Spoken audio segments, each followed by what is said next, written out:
Baik, Assalamualaikum warahmatullahi wabarakatuh. Waalaikumsalam warahmatullahi wabarakatuh. Yang saya hormati Pak Mutakin, Pak Novian, Mbak Muri, Mbak Zaim, Mas Suanggono, dan teman-teman lain ya, termasuk Mbak Rizky Yana selaku moderator untuk forum kita kali ini. Baik, kita akan melanjutkan diskusi kita pada minggu yang lalu bahwa untuk kajian-kajian keagamaan itu ada beberapa teori yang ya, bukan hanya beberapa tetapi sangat kaya sekali teori, dan kita memulainya dengan teori asal-usul agama supaya runtut ya. Karena asal-usul tentu kita mengacu kepada temuan-temuan awal tentang agama itu, sehingga teori-teorinya pun ya, kemarin Pak Ahmad Mutakin menjelaskan bahwa menyinggung ya teori-teorinya pun memang sangat klasik gitu ya. Karena teori-teori kontemporer jarang sekali berbicara tentang asal-usul agama dalam konteks evolusi. Itu memang sangat jarang ya. Karena ketika kita mengamati atau mencermati perkembangan dari metodologi dalam kajian agama-agama kan ada 3 ranah. Ada tiga ranah metodologi dalam studi agama. Yang pertama klasikal, ya. Di dalamnya banyak teori, ya teman-teman ya. Metode perkembangan metodologi yang atau pendekatan-pendekatan klasikal, dalamnya banyak teori, tapi fokusnya 2. Pertama pada pembicaraan mengenai asal-usul agama dan dinamika keagamaan awal. Yang kedua berbicara tentang peneguhan perbandingan agama sebagai ilmu yang mandiri, sebagai ilmu yang tersendiri dan berbeda dengan filsafat, dengan teologi dan sebagainya. Itu yang classical approach ya. Nah, apa yang kita sampaikan kemarin itu bagian dari teori-teori yang ada di classical approach, tetapi fokusnya pada asal-usul. Untuk perkembangan ya nanti mungkin lain waktu. Kemudian penggal kedua atau model kedua, kelanjutan dari classical approach, itu ada contemporary approach di dalam studi agama. Nah, di dalam contemporary approach itu, di dalamnya juga banyak teori-teori. Di dalam contemporary approach itu lebih banyak berbicara kepada aspek-aspek sosial, aspek-aspek psikologi, dan hal-hal yang terkait epistemologi dalam studi agama-agama. Perkembangan epistemologi agama-agama. Nanti dikenal di situ fenomenologi agama, dikenal psikologi agama, dikenal antropologi agama sebagai sebuah pendekatan holistik dalam agama-agama, itu pada kontemporer. Kemudian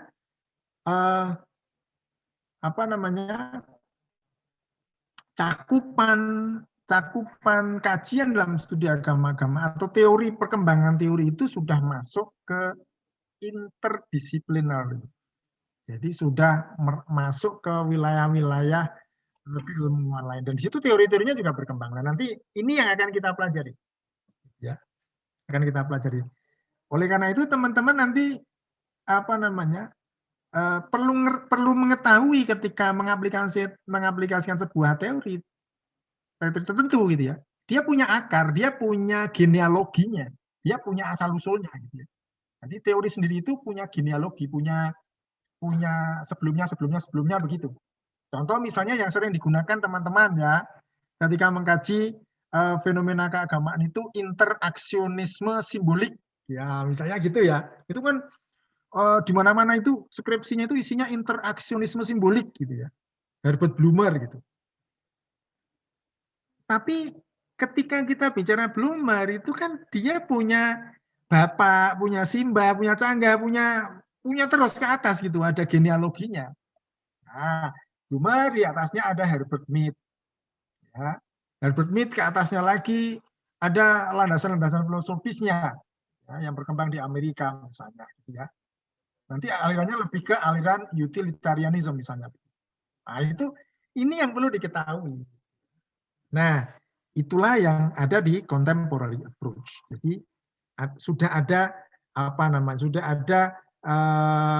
keterkaitan antar ilmu yang di situ memungkinkan sebuah teori itu mengakar kemana-mana. Kemudian yang ketiga itu new approach. Ini pelopornya Peter Antes. Kalau yang contemporary approach itu pelopornya bukan pelopor tapi yang mengumpulkan, mengkodifikasi teori-teori itu adalah Frank Walling. Kemudian yang classical approach itu Jacques Wardenburg.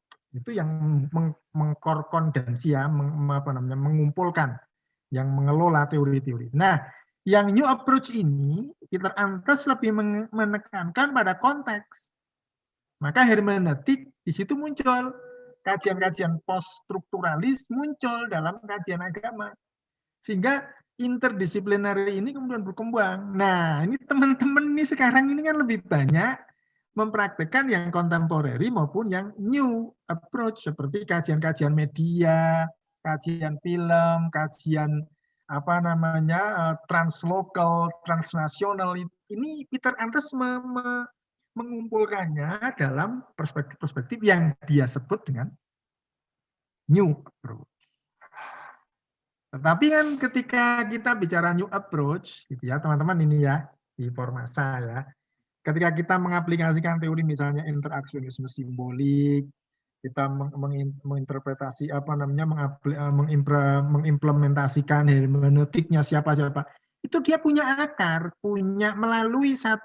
melalui satu fase perkembangan, kemudian dia juga terus ke belakang begitu. Dan ini yang perlu kita ketahui.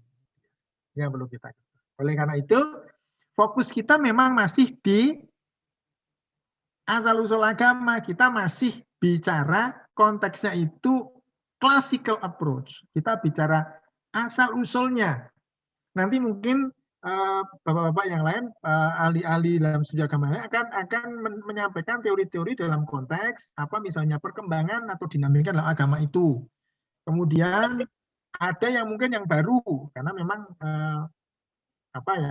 istilahnya kompilasi atau kapita selekta teori gitu ya. Jadi mungkin loncat-loncat tidak urut, tidak klasikal apa saja, kontemporer apa saja, kemudian Peter Antes itu new approaches itu apa saja, tidak runtuh seperti itu. Tapi mungkin Bapak nanti akan menyampaikan kepada teman-teman teori-teori yang memang berada pada masing-masing ranah.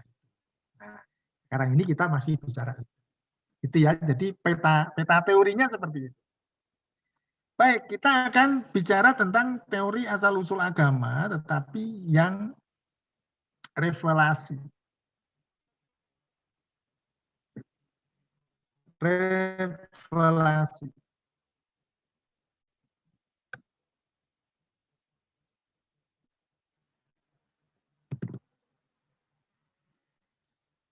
Revelasi atau revelation itu diartikan sebagai wahyu, pewahyuan, ya. Pewahyuan. Sorry. Nah, maksudnya wahyu itu seperti apa?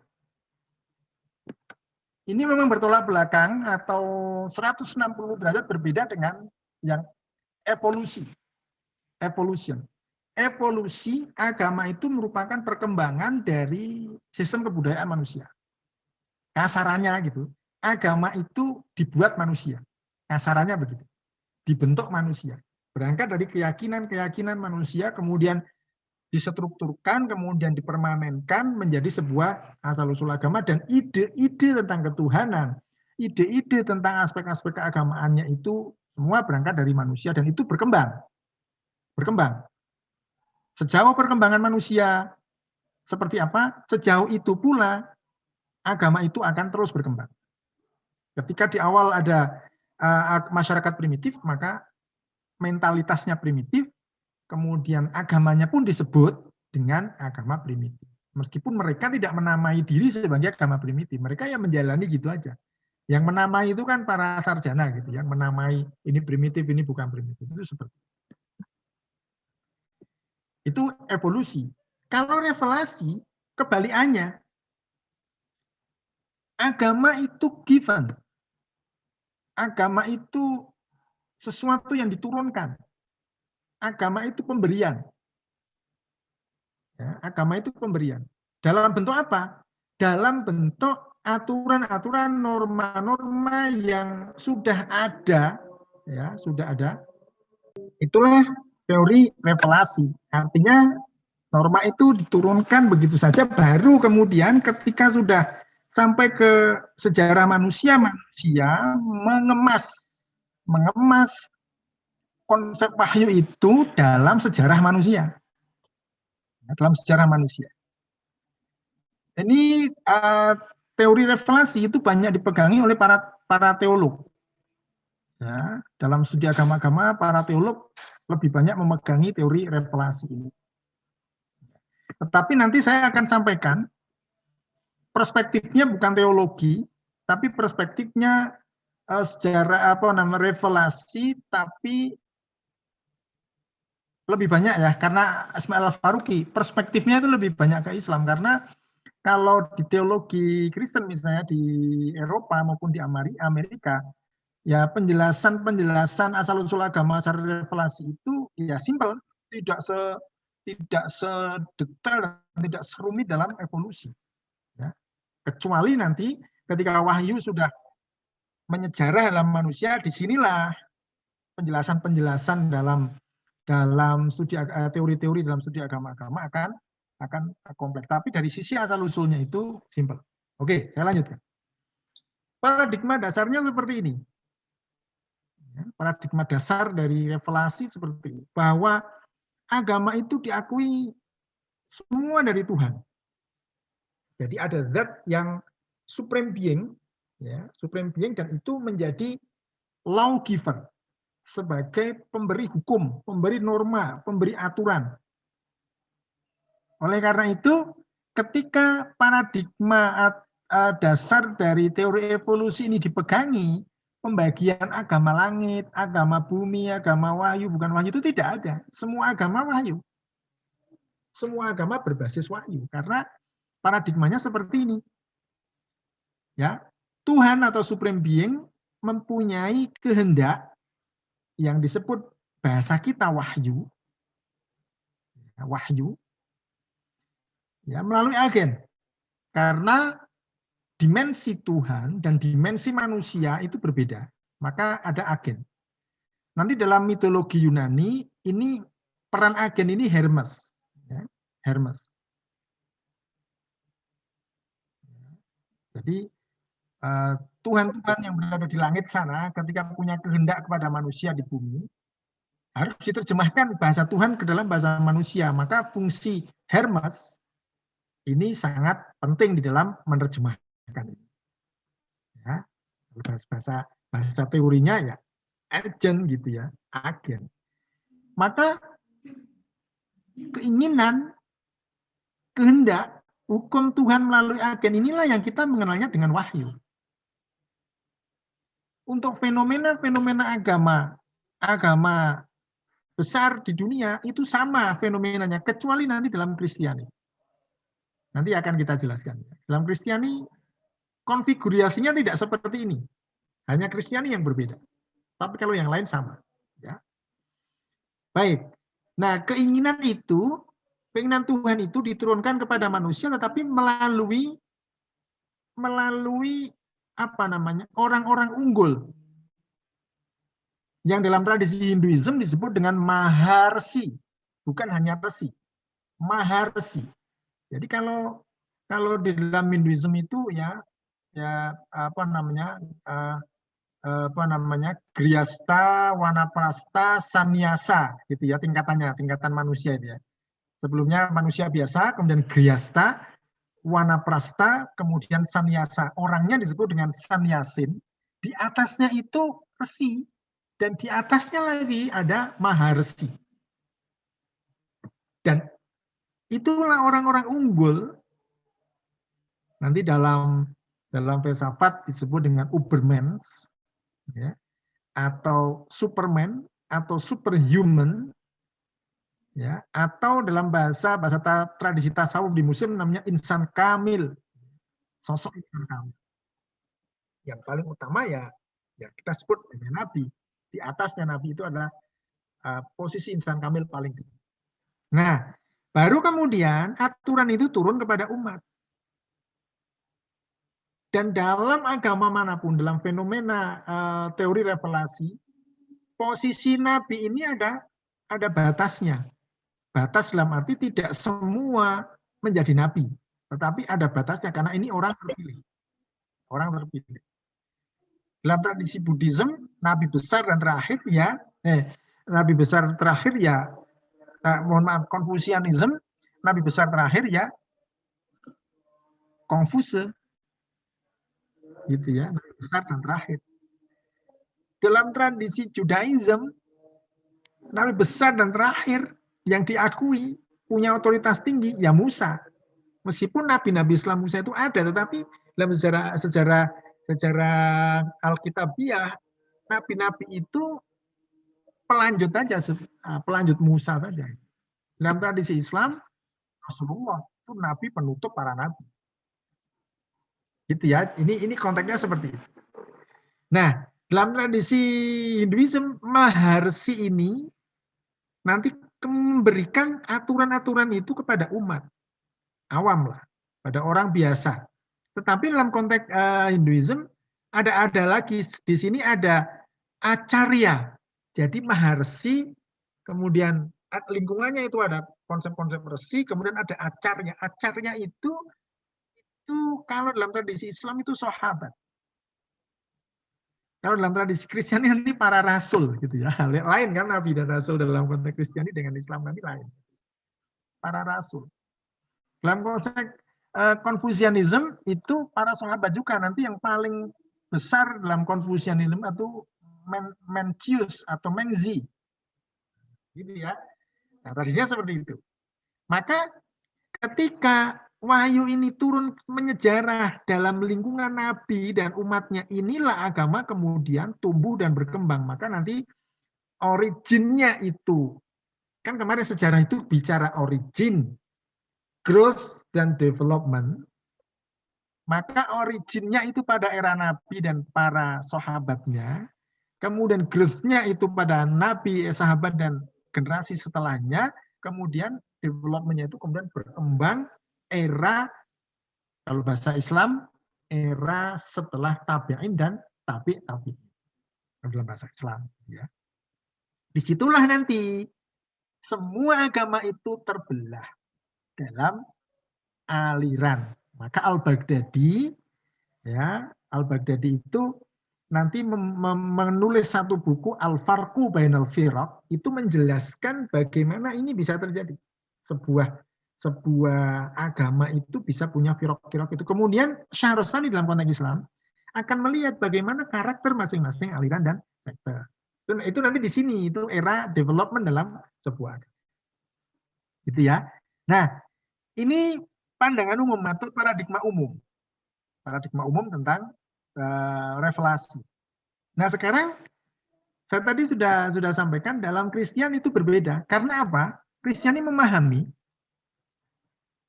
batas antara Tuhan dan manusia ini tidak ada agen. Tidak ada agen. Maka konsep yang namanya revelatio dalam bahasa Latin, revelatio dalam bahasa Latin itu tersingkap, terbukanya tabir antara Tuhan dan manusia, maka agen ini hilang. Agen ini hilang, Tuhan dan manusia ini betul-betul sudah menyatu. Ya. Maka ketika Tuhan menurunkan wahyu kepada manusia, bentuk wahyunya ini manusia itu sendiri, yaitu pribadi Yesus. Kalau dalam agama lain kan selain Kristiani, wahyu ini berbentuk kitab. Karena turun kepada Nabi melalui agen, wahyu ini kemudian ada proses pembukuan. canonical gitu kan, proses pembukuan. Yahudi juga begitu, Hindu juga begitu ya, dari Brahman ya kemudian turun kepada manusia melalui Maharsi menjadi kitab-kitab itu. Ada yang Sruti, ada yang Smriti, kemudian dalam Konfusianisme ada Wucheng dan Sisu, ya dalam Buddhism ada Pitaka, semua berbentuk kitab karena memang ada agen, ada batas ini. Sementara dalam Kristiani batas ini tidak ada. Maka dalam paradigma Kristiani, agama Kristen, yang namanya revelasio itu tersingkapnya tabir antara Tuhan dan manusia, sehingga Tuhan hadir membawa aturan-aturan kepada manusia ini, wujudnya manusia juga. Nanti silakan dibuka Yohanes ya, 7 ayat 1 sampai 6 itu akan menjelaskan bahwa firman itu menjadi darah dan daging dan sebagainya. Ya. Maka kalau kita bandingkan, ya, dalam agama lain yang namanya wahyu ini kitab, tetapi kalau dalam Kristiani ini manusia, yaitu pribadi Yesus itu sendiri. Karena firman berubah menjadi darah dan daging. Baru orang-orang yang gini, ketika wahyu itu berupa darah dan daging, maka itu bagian dari Tuhan, maka disinilah Trinitas itu dibentuk, dibangun teorinya. Ya, makanya bagian dari Tuhan. Maka orang-orang di sekitar Yesus itulah para rasul, Markus, Yohanes, Matius, ya, Lukas dan sebagainya itu termasuk Barabas. Itu para rasul. Beda kan? Dengan Islam kan? Dengan agama lain lah, bukan hanya dengan Islam. Nah, kalau di Islam ini adalah Al-Quran, ya, maka kesaksian orang-orang di sekitar Nabi terhadap Nabi itu lahirlah hadis. Maka itu kesaksian orang-orang di sekitar Nabi, terhadap Nabi, lahirlah hadis. Dalam Konfusianisme itu kitab-kitab Sisu. Ya, dalam Hinduisme itu kitab-kitab Smriti. Dalam Islam itu hadis. Tapi dalam Kristiani itulah yang kita sebut dengan kitab-kitab. Injil, Injil Matius, Lukas itu kesaksian para sahabat itu terhadap para rasul itu terhadap Yesus. Tapi Yesus itu bagian dari Tuhan. Itu memang berbeda ya. Inilah paradigma, tapi itulah fenomena keberagamaan yang perlu kita ketahui terkait dengan asal-usul agama yang revelasi. Gitu ya. Nah, sehingga ketika nanti ada studi perbandingan, misalnya ya studi perbandingan, kan Smith pun mengatakan kalau mau fair gitu ya, perbandingan kitab itu bukan Quran dengan Injil. Bukan. Kalau Quran itu levelnya sama dengan pribadi Yesus. Di bawah Quran ada hadis, maka aslinya kalau dilihat dalam struktur konsep asal-usul agama seperti ini, Injil, Matius, Lukas, dan sebagainya itu yang perjanjian baru itu sejajar dengan hadis. Karena itu merupakan kesaksian orang-orang di sekitar Nabi terhadap itu. Nah, ketika semua konsep wahyu ini, aturan-aturan ini, ya hukum-hukum Tuhan ini sudah turun ke manusia, disinilah ada perkembangan-perkembangan. Tetapi bukan evolusi, tetapi perkembangan. Bedanya apa evolusi dengan perkembangan? Evolusi itu menghilangkan watak dasar, eksistensi dasar dari yang sebelumnya, karena kemarin kita bicara struggle for life, ya, survival of the peoples, gitu ya. Tapi kalau perkembangan tetap ada. Maka Keith Ward, nah ini sudah teori yang new approaches. Keith Ward itu menulis perkembangan agama dalam konteks seperti ini itu kemarin sudah kita sampaikan local, canonical, critical, global. Gitu ya. Kalau dalam konteks revelasi ya di sini. Contoh saja misalnya. Islam lah gitu, Islam ya. Ketika wahyu sudah sampai ke umatnya di sini, ajaran sholat misalnya, di era dari Tuhan ada ajaran sholat, di era Nabi dilakukan sholat, ya. Meniru apapun yang konsep lokal di sini, dan itu ditiru oleh umat Nabi, menjalankannya sama persis, dengan konsep seperti itu, tetapi instrumen-instrumen yang terkait dengan sholat, itu akan berkembang. Bukan sholatnya yang berkembang, tapi instrumennya. Contohnya masjidnya, sajadahnya, ada tasbihnya, ada baju kokonya, ada pecinya, ada macam-macam. Itulah yang disebut perkembangan. Ya, perkembangan, ajaran. Nah, di sini pula dalam konteks menyejarahnya wahyu ke dalam sosial kultural manusia di sini, tadi sudah saya singgung, ada interpretasi. Yang interpretasi itu menyebabkan terbelah cara pandang umat beragama terbelah dimanapun, agama apapun. Ya Yahudi ada Askenazim, ada Sephardim. Untuk konteks sekarang. Islam ada Sunni, ada Syi'i. Ya, Buddhism ada Mahayana, ada Hinayana atau Theravada. Konfusianism ada major Confucianism, ada minor Confucianism. Gitu ya. Hindu itu terbelah juga. Malah Hindu malah berbagai macam aliran gitu. Ada Shivaism, Wisnuism ya, atau Vaisnava gitu ya. Dan lain sebagainya. Di dalam Jaina ada Digambara, ada Swatembara. Terpecah begitu. Dalam Buddhism tadi sudah ya. Maka di sini. Nah, ini paradigma dasar dari asal-usul agama secara revelasi. Kalau agama-agama lain, maksudnya Islam dan lain-lain, secara umum itu paradigmanya sama, hanya Kristen atau Kristiani dalam teologi Kristiani yang berbeda. Dan itu yang berkembang sampai sekarang ini. Ya. Tetapi ya perkembangan agama itu kemudian hanya terbatas pada dinamika umatnya di sini. Sampai seterusnya. Ya.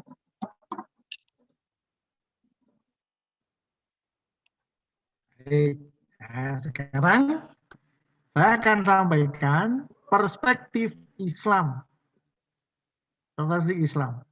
Revelasi, tetapi ada gabungan dengan evolusi, tapi bukan evolusi eksistensinya, tapi evolusi instrumennya. Saya akan jelaskan.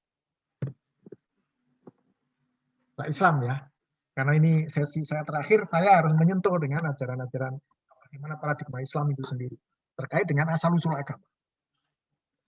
Inilah indahnya Quran kalau saya melihatnya. Indahnya Quran, Quran tidak langsung menghantam atau menjudge asal-usul agama itu sebagai sesuatu yang negatif atau positif, tidak, tapi menunjukkan fenomenanya. Ya, di surat Al-Fat dikatakan, A'udzubillahi minasyaitonirrajim, huwallazi arsala rasulahu bil huda wa dinil haq liyudhhirahu 'ala dini kulli. Wa kafa billahi syahida. Ada yang mirip dengan ini ayat ini ya. Sama seperti ini, ada 3 ayat yang mirip dengan ini. Dialah Allah yang mengutus rasulnya dengan membawa petunjuk dan agama yang hak agar dimenangkan, dalam istilah lain liyudhhirahu itu ditunjukkan, diunggulkan atau ditonjolkan atas semua agama, dan cukuplah Allah sebagai saksi. Ini ayat yang menyatakan atau yang memproklamirkan bahwa Islam itu menghargai keberadaan agama-agama. Karena diakui semua agama ad-dinu kullihi. Gitu ya. Ad-dinu kullihi itu jelas diakui. Nah, dari ayat ini, agama itu sumbernya 2. Yang disebut dengan ad-dinul haq dan ad-dinu kullihi. Gitu ya. Ad-dinul haq dan ad-dinu kullihi. Sumbernya berbeda. asal-usulnya berbeda. Meskipun sama-sama dari Allah, tetapi penekanan dari sumber itu berbeda. Dari sini, Al-Faruqi kemudian membangun satu kerangka teori asal-usul agama, revelasi, tetapi perspektifnya itu bisa. Dan yang selama ini ada kan perspektifnya itu Kristiani ya, sama Kristen Eropa yang membangun satu paradigma revelasi itu dalam teori asal-usul agama. Nah ini Al-Faruqi. Kita lihat. Nanti kalau teman-teman pengen bukunya, monggo silakan. Monggo silakan. Saya kopikan melalui Asai, melalui buku. Baik. Dari dua kelompok agama tadi, Ad-Dinul Haq dan Ad-Dinukuli, Al-Faruqi mengidentifikasi bahwa asal-usul agama itu memang semuanya dari Tuhan, tapi ketika sudah turun ke menyejarah ke dalam umat manusia, maka ada dua pengelompokan. Yang pertama disebut dengan ur-religion, ini bukan bahasa Inggris, maka membacanya ur-religion, dan religio naturalis. Dua. Ya.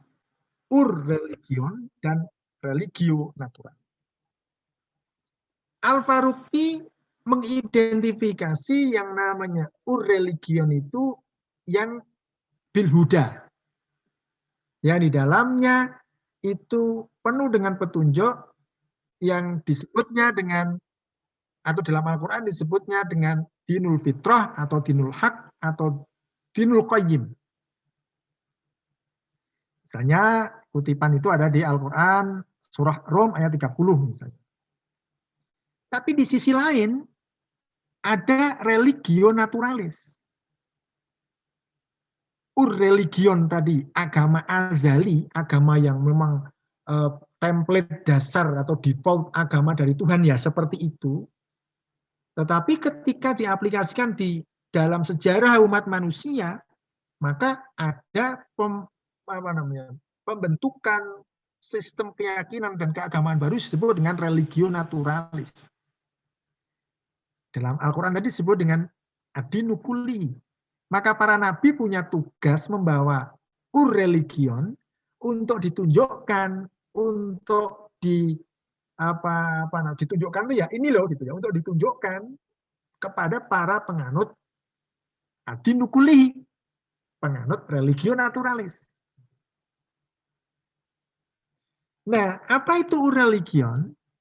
Ur-religion itu agama azali, default template agama sistem keyakinan yang diturunkan Tuhan kepada manusia melalui agent yang disebut dengan wahyu dan diturunkan pada nabi, manusia melalui para nabi.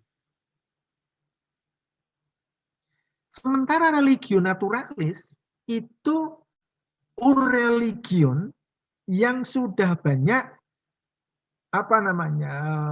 pengayaan, sudah banyak tambahan-tambahan improvisasi dari hal yang prinsip, dalam hal yang prinsip. Jadi pengayaan itu dalam hal yang prinsip, dan dia kemudian tumbuh menjadi agama baru. Lebih detailnya, ini diagramnya. Ini diagramnya. Teman-teman, ini pernah mendapat kuliah nih? Belum ya? Nah, ini yang tentang religio naturalis ini ya. Nanti silakan dibaca sendiri deh bukunya. Islam and Other Faith dari Ismail Raji Al-Faruqi. Itu didetailkan oleh Al-Faruqi dalam atlas agama-agama, itu detail sekali Al-Faruqi menjelaskan. Tapi oke, kita lihat. Ini poin-poinnya aja. Asal-usul agama dalam konteks revelasi menurut Al-Faruqi, ini menurut Al-Faruqi ya, kita boleh setuju, boleh enggak. Tapi seperti ini gambarnya. Agama itu dari Tuhan. Allah. Maka Tuhan ya Allah. persoalan nanti religius naturalis menyebutnya dengan berbagai nama, tapi zatnya itu ya Allah. Dia menurunkan wahyu kepada para nabi. Yang kuning titik itu yang sedang turun ini, itu para nabi. Dan ditutup dengan kenabian Muhammad. Gitu ya. Maka Al-Farabi menekankan kenabian itu satu. Dari nabi yang paling awal dan nabi terakhir yaitu Muhammad. Mungkin juga nanti ya, yang kita kenal dengan tokoh-tokoh agama itu ada di sini karena dia lahir sebelum Islam. Cuma tidak disebutkan Al-Quran. Maka Al-Quran mengatakan ada nabi yang diceritakan dalam Al-Quran, ada nabi yang tidak diceritakan dalam Al-Quran.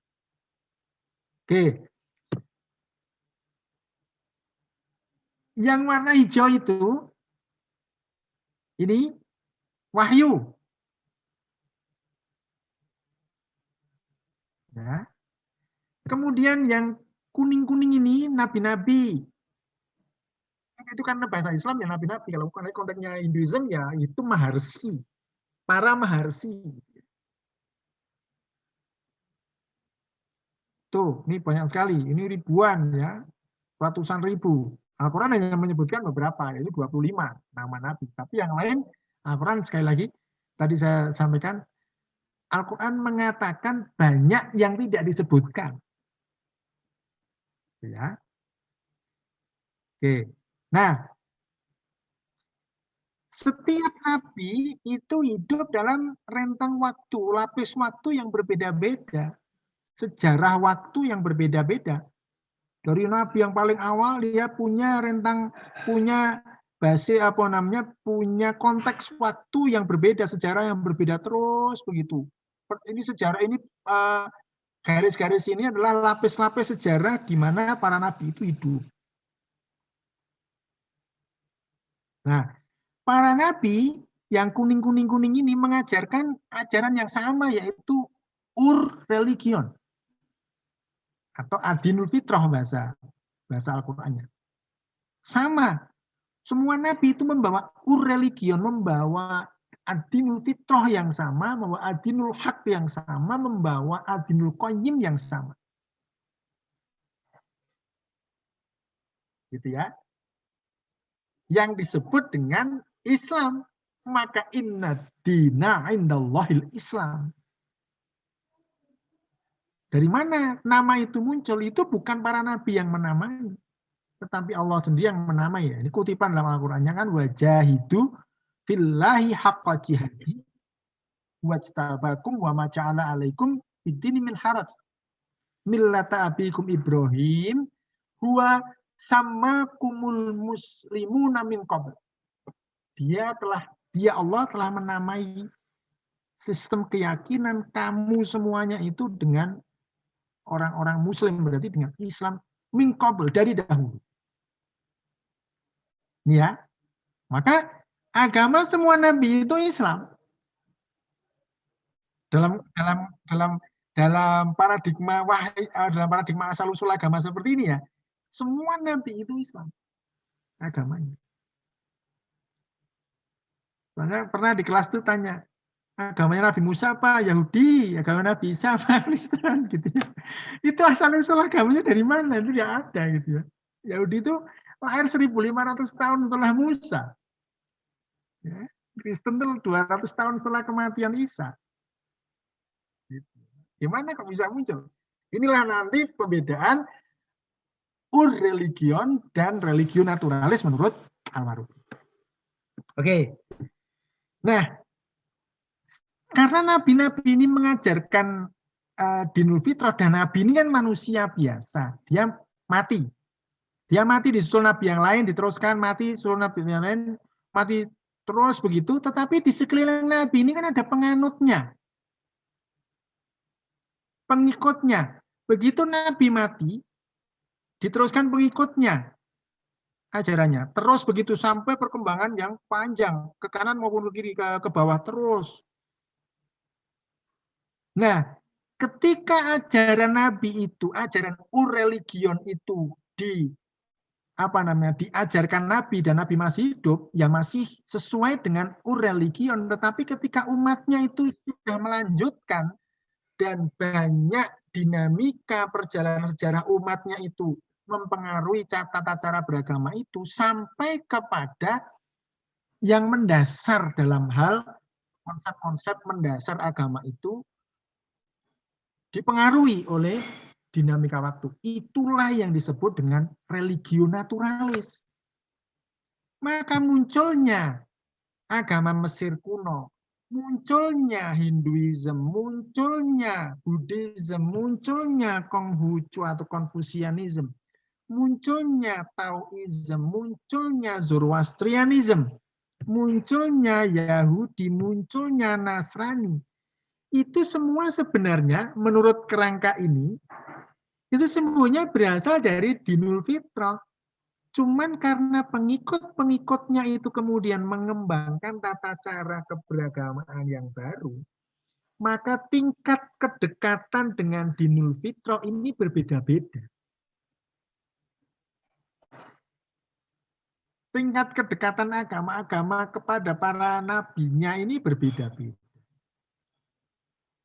Maka nama-nama agama inilah yang dikenal dengan religio naturalis. Bukan berarti ini agama yang ardi, bukan, ini sama-sama semuanya wahyu semuanya, tapi tingkat kedekatan dengan dinul fitrah itu berbeda-beda disebabkan oleh tingkat pergulatan dinamika sejarah yang melingkupi mereka. Gitu ya. Nah, Islam yang dibawa Nabi Muhammad menurut Al-Faruqi itu sebenarnya bukan nama agama baru, itu sudah diproklamirkan dari awal. Karena Nabi Muhammad diutus terakhir, maka nama dari sistem keyakinan yang disebut religion ini dinamai, dideklarasikan dengan Islam. Al-yauma akmaltu lakum dinakum wa atmamtu alaikum ni'mati wa raditu lakumul Islam madinah. Deklarasikan. Dan Al-Faruqi dengan riset dia tentang sejarah agama-agama, dia mengatakan di antara religio naturalis yang ada ini hanya agama yang dibawa atau risalah yang dibawa Nabi Muhammad yang kemudian dikenal Islam ini yang paling dekat dengan religio naturalis. Karena apa? Tingkat akulturasi itu tidak sampai masuk kepada aspek yang sangat prinsipil. Hanya instrumennya aja. Tetapi ajaran prinsipilnya, ketuhanannya, kenabiannya, ajaran-ajaran pokoknya itu sama persis yang diajarkan Nabi Muhammad. Meskipun Nabi Muhammad wafat, umatnya itu masih melanjutkan sistem keberagamaannya itu masih sama dengan yang dilakukan Nabi Muhammad. Konsep ketuhanannya masih sama, konsep ajaran-ajaran yang lain masih sama. Instrumennya saja yang terpengaruh oleh dinamika sejarah. Tetapi agama-agama lain ini dinamika sejarah itu mempengaruhi instrumen, tapi juga mempengaruhi konsep dasarnya.